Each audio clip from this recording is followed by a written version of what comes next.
It is either a very British coup or a completely normal procedure. That's how Labour politicians and the government have respectively described Boris Johnson's decision to suspend the UK Parliament in the run-up to Brexit. MPs won't sit in the House of Commons for over a month, a move that makes it harder for parliamentarians to block a no-deal exit.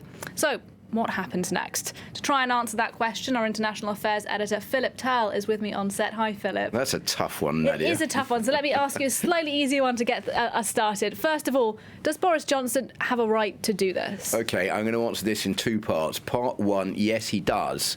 Under Britain's unwritten constitution, Boris Johnson can prorogue Parliament. This is a usual parliamentary practice which happens at the end of a parliamentary session. There's a little break, sometimes 5-6 days, maybe up to 10 days. Then there's a Queen's speech. What is the Queen's speech? That's when the Queen comes to Parliament. She reads out a speech written for her by the government, announcing what the government is going to do for the new session. Now, this session ending is a very long one. It's been going on for almost 2 years. So Boris Johnson is arguing that it's time it came to an end. He's a newly elected Prime Minister, and he wants to bring the Queen in for a Queen's speech to announce what he's going to do after Brexit takes place. On that front, he's perfectly within his right. The problem is that the second part of this is that Britain is in a huge political crisis over Brexit and is due to leave the EU on the 31st of October.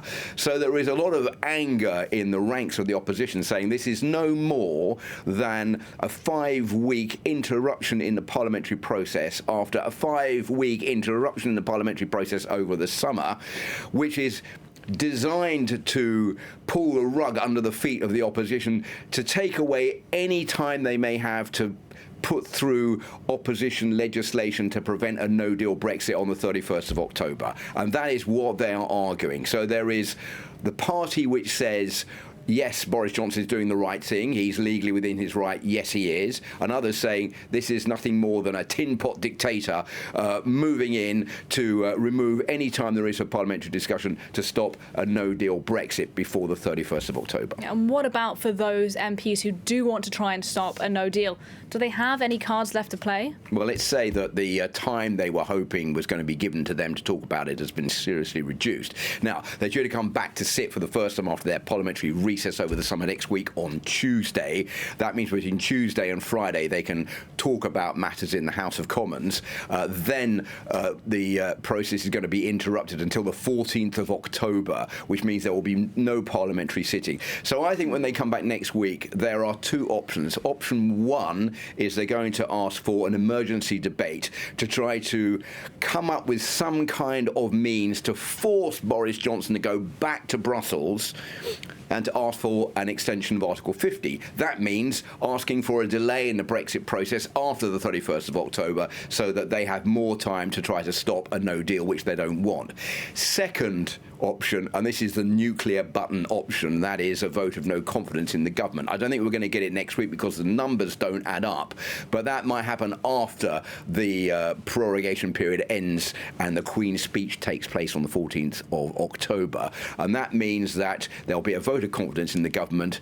If the government falls, there'll be a 2-week period where they try to find out whether they can get enough support to form a new government. If they can't, then another Prime Minister will be named and they will try then to delay the whole Brexit process. The only problem here, Nadia, if you can understand all of this, is that if there is a vote of no confidence and Boris Johnson loses, he's saying, well, I'm probably not even going to stand down as Prime Minister, and if I do call a general election, it might be after Britain leaves the EU on the 31st of October. Why not the 1st of November? That means we'll have left anyway, and I'll win the general election and become a Prime Minister with a majority in Parliament.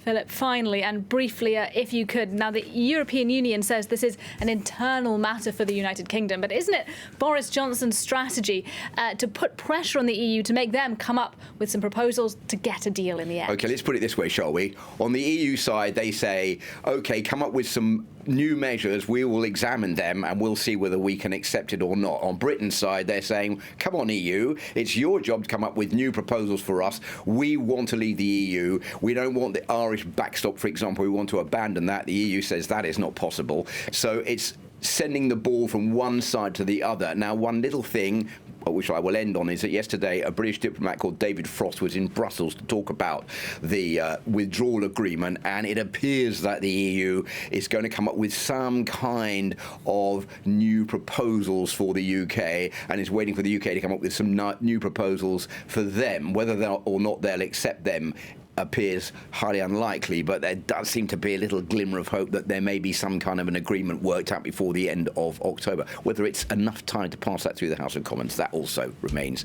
to be seen. Right, much still to find out, but thank you for unpicking the Brexit confusion for us. Philip Tell there from our International Affairs Desk. And thanks to you for watching the programme.